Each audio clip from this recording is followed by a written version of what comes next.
If I told you that two parents, both pretty loving, both pretty devoted, both doing most things right, at least in the eyes of the court, could walk into the same custody evaluation and walk out with completely different outcomes, would you believe me? Because the truth is, I have seen this happen both in my clinical practice as a child psychologist, but also as a high conflict co-parenting coach.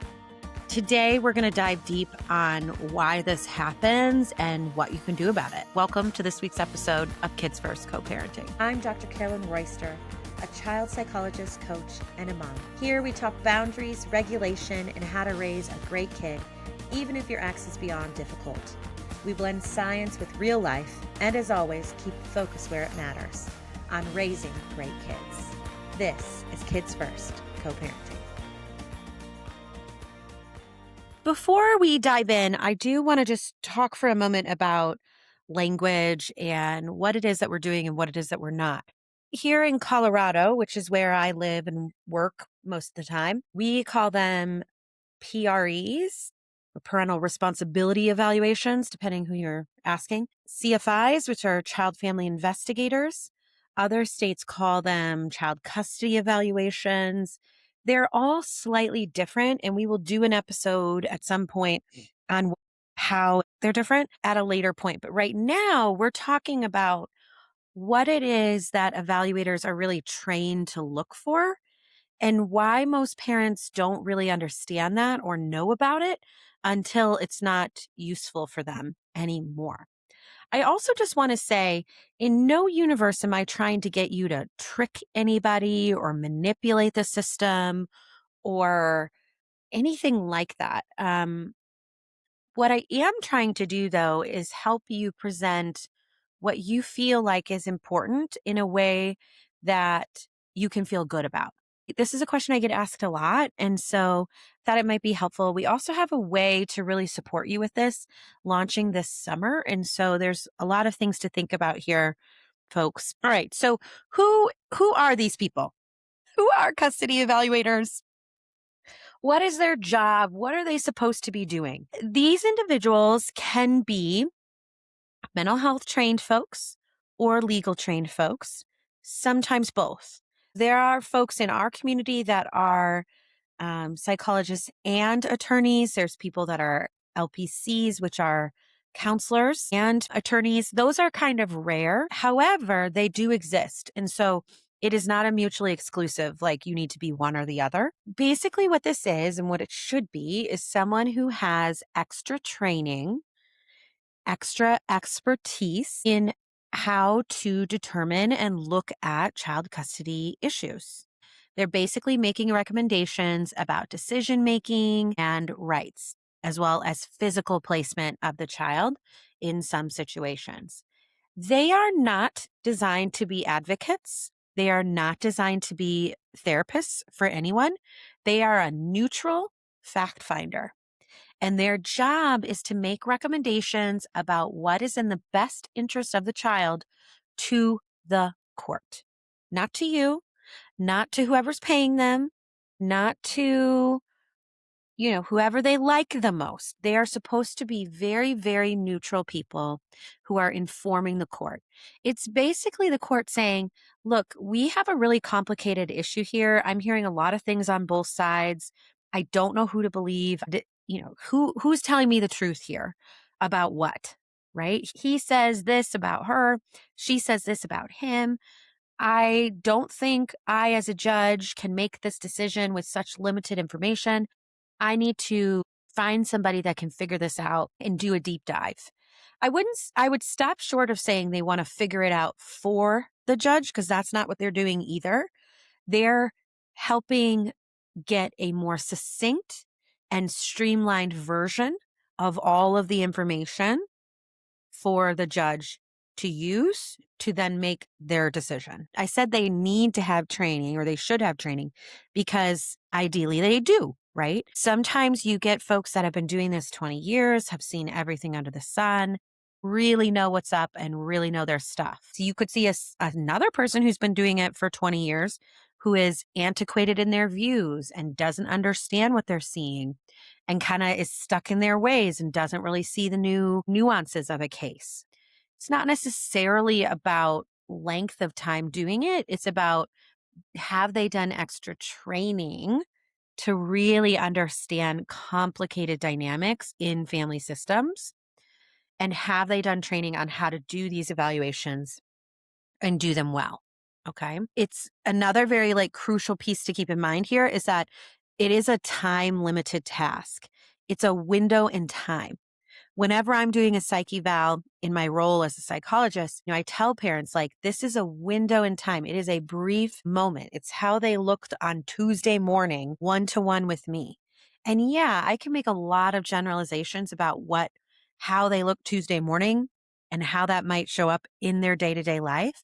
But there's also some restrictions in that. And there's some limitations in it. The evaluator does not have the luxury of knowing someone for 20 years and knowing all their habits and knowing when they're lying and knowing when they're being gamey or knowing that they're putting on a good show, right? I would argue that a lot of times they do because they're trained to see things like that, but not always. They're looking in a very limited amount of time. What does that mean? Well, that means things like your first impression, what you document, what you choose to document, what you choose to present to them, carry a lot of weight and are really, really important to the process. So, what are things that these evaluators are actually looking for? What is their purpose? What is their job?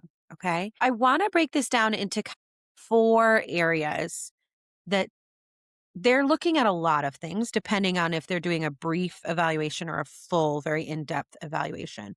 But one of the things they really want to think about and what they're really looking at is emotion regulation. Can you as a parent stay calm under pressure? Can you stay regulated when challenged, when dysregulated, when annoyed, upset, angry, what have you? Are you making the conversation about yourself or are you keeping it focused on your kids? You would be surprised how many people tell me that they're going through this process of a high conflict custody battle, basically, because it's what's right for their kid, but then spend all their time talking about themselves and how the person hurt them, which is relevant. Your mental health does affect your child, right?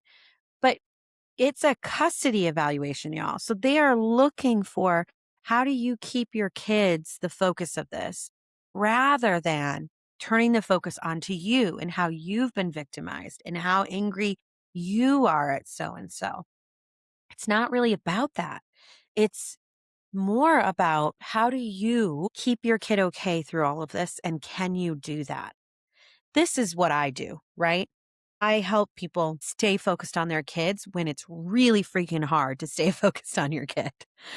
And when you are dealing with attorneys and lawyers and all kinds of wild stuff, when you're doing a very, very invasive and intensive process like a CFI, PRE custody evaluation, it is really hard to stay focused on your kids and making sure that they're okay because there's so much being asked of you at any one point. And that is by design because parenthood is hard. Okay. So if you are not able to even get your attorney or your evaluator the documents they asked you, and then how do I think you're going to get the camp forms in that your child needs? How are you going to handle it when your co-parent refuses to get your kid in therapy? And we all know they need therapy, right?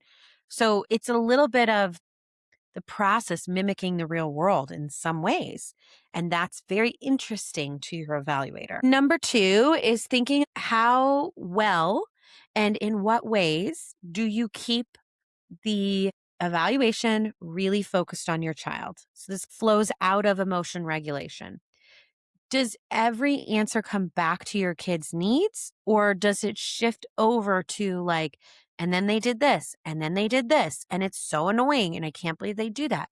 Now, you might be airing your grievances in a way that you would assume Logically, an evaluator will consider that has to do with the kid. For example, let's say there's alcohol use. And so you're just talking about how they're such a sloppy drunk and, falls over and stumbles and, every once in a while gets in the car and, oh my gosh, isn't that terrible? And in your head, you're thinking, well, anybody that I'm telling this to is going to be then worried about how so and so handles their alcohol when they're parenting, which is true. However, the way you describe this to the evaluator can sound like you are just annoyed with somebody's drinking problem, or you can bring it back to how that drinking problem concerns you in regards to your child. So instead of he's a sloppy drunk and he falls over, you are saying you might rephrase that to your actual worry, which is what happens if he drinks and my 3-year-old is there and he's unconscious? I'm concerned that when he's drinking, he's clumsy and I've seen him drop things. What happens if he drops our child? Or I know that sometimes when he's drinking, he makes really unsafe choices. And I worry about my children being involved in those, like riding in a car or something like that.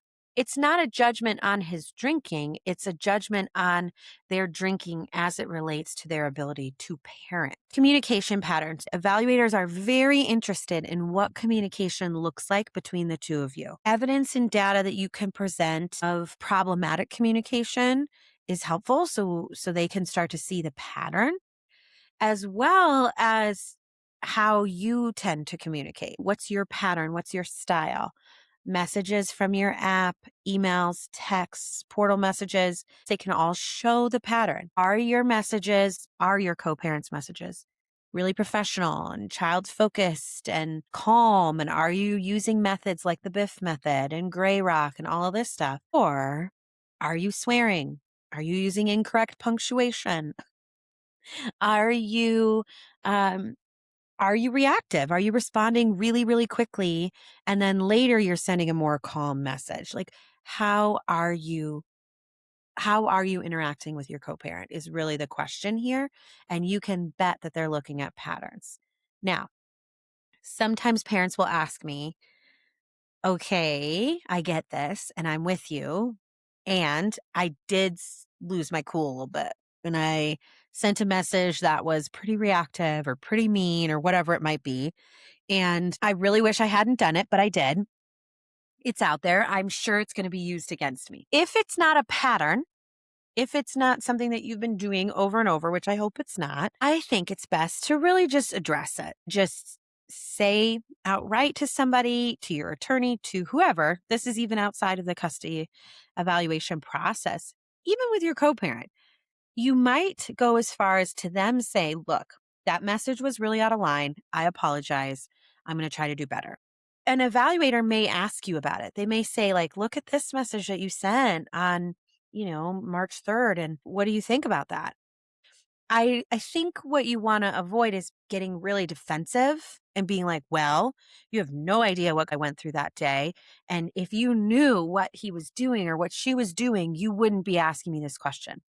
What you want to maybe do is own up to that it wasn't okay. We all make mistakes and maybe explain the context a little bit and then talk about how it's not how you're wanting to engage with your co-parent and that you've worked really hard to not do that any further. The fourth thing, credibility and consistency. They are looking for, does the story match the data? Is the documentation matching what you're saying?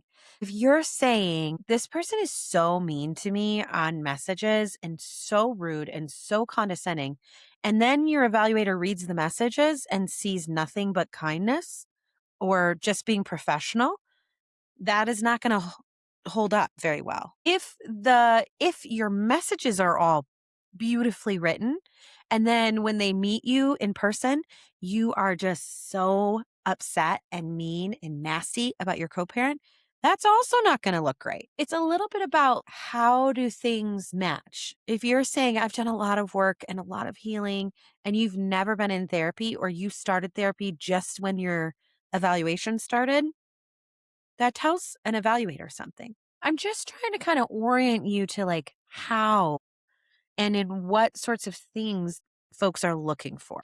What are they really searching out? And again, it's not so that you can be dishonest. It's not so that you can have an upper hand. It's so that you can have some reassurance that if you're doing the things that you quote unquote should be doing, which is trying to co parent collaboratively, trying to have civil conversations, putting your kids first, that will show up as you go through this process. What do folks get wrong? Where do they go wrong? This is a really important one, y'all. And I really want you to hear me when you say this. They assume that being a good parent speaks for itself. I just am a good parent and they're going to see that. And that's all I need to be. Just keep being myself. It has a little bit of like toxic positivity. But when there's a time crunch, when there's somebody that you don't know, when there's someone that doesn't know you or your child, you are in a very high stakes pressure cooker situation and you really do need to think about it as such. And you need to prove that you are a good parent. You need to be showing why you would describe yourself that way. Again, it goes back to that consistency. You can't say to an evaluator, I believe I'm a really good parent, and then forget to give your kids their medicine or miss drop offs or talk crap about your co parent in front of your kid. Like, those are all things that don't look like a great parent when in a time limited scope. Yeah, if it's a one off thing, like, of course, that doesn't make you a bad parent, but the pattern needs to speak to what you're saying. The other thing parents do is they really walk into these evaluations without being prepared. They're not ready for the hard questions. They're not ready to present their case. They have evidence everywhere, all over the place, or they're only on the defensive. They're only wanting to respond to the things they think the other person's saying about them instead of being like proactive around the things they want to show and display and share their concerns, but also their own strengths. You cannot just wing these things, you guys. You just cannot. You have to have people that understand the process, how difficult and stressful it is, as well as a coach to help you be navigating all of this evidence. I kind of see this one go two ways. I see folks that are very unprepared, where I'm like, okay, but what do you have to show that? I hear this concern. How are you going to show that? And then I hear people that are like, when I'm like, okay, but how are you going to show that? Um, they either have nothing or they are like, well, here, let me show you this binder, which I love, by the way. I love a good organization system. Or they're like, here, why don't you look at these 35 messages or read these 200 lines in my app and you'll see it. No, no, no, no. Time is precious. I would rather have more than less, but you need somebody that can help you be like, no, this actually doesn't show what you think it's showing. And two, let's make it more obvious. Or, hey, I know for sure that you have something somewhere that shows this point. I need you to go find it. I need you to go rustle this up, girl. Okay. But without that kind of guiding light, it's hard to know where to put your energy and where to put your focus. What I really need you to get is that preparation here is not gaming the system. Preparation is being smart with your energy. It's being smart with your time. It's being strategic in the way that you do this. Custody evaluations can be very invasive. They are, divorce proceedings are very invasive. Custody evaluations are even more so. They are extremely time consuming. They are asking for things and they want it now. And they can be quite triggering because now all of a sudden you see 65 messages in front of you calling you a bad parent and calling you stupid and calling you everything under the sun. And it's hard to read. And so sometimes I do see a trauma response as folks are preparing, and people kind of go into freeze where they don't do anything or fight, and they get really into overdrive of like, I'm going to get all of it. And so it's helpful to have somebody as you're going through this process to have somebody that's like, okay, okay, okay, okay, okay, okay, okay, okay. Slow down. Here are the pieces I want you to focus on. Here are the pieces not to focus on right now.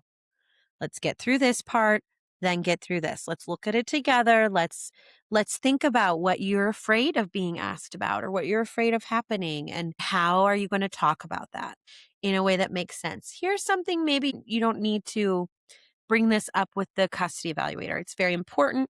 Bring it up in your own therapy. You certainly need to process it. This might not be the place for that. You can't see how you're climbing the mountain when you're doing it. You're looking right in front of you at the rocks and where your hand is going next. You need somebody across the valley that's like, hey, go up to the left. There's a good foothold over there. Avoid the right where there's that big crevice. And I don't know a lot of climbing, y'all. I really don't have a lot of good metaphors here, but I was going to say crevice, and they have like the rope lead things. I don't know. But the point is, you need somebody who has a vantage point that's a little zoomed out for you. This summer, I'm going to be doing something that I have wanted to offer for quite a long time, and these are going to be intensives. Occasionally through the year, I will offer these 90-day intensives, which are specifically for parents who are heading into or are already in the middle of a custody evaluation of any kind. It will not be a group, it's one-on-one support with me. And you will be getting that vantage point of mine, walking you through it, watching all your evidence, organizing all your data points, organize your talking points, really, really in the muck with you. I've had the opportunity to do this with a couple of folks already, and it's been wildly successful just to have somebody that knows their case really well and to not have to re-explain it all of the time. Watch your inbox because I'm going to be launching that soon. I'm very excited about it. And as always, the Kids First membership is open. We are lively. We've added monthly workshops that are for members only. We have private communication channels. So texting, responding, rewriting things for folks kind of on the fly. It's been lovely. That is always available, $97 a month. Reach out anytime. I'm super happy to be part of this journey with you, and take good care. Thanks so much for listening to this episode of Kids First Co-Parenting. If you found this helpful, the best way you can support the show is by following, rating, and reviewing wherever you listen to podcasts, and by sharing it with another mom who could use the support. You can also connect with me on Instagram and Facebook at Learn with Little House. And if you're ready to go deep and get more tools, scripts, personalized support, and coaching, come join us inside the Kids First Co-Parenting community. You'll find the details at learnwithlittle.house.com. Thanks for being here. Just a quick disclaimer. This podcast is for general information and education only. It is not legal advice. It is not mental health treatment, and listening does not create a therapist-client relationship. Laws and clinical needs vary, so please consult a licensed professional in your area who can evaluate and help you with your specific situation. And if you are in a dangerous situation or feel unsafe, contact local authorities or domestic violence resources right away. If you believe you are in imminent danger, please contact 911.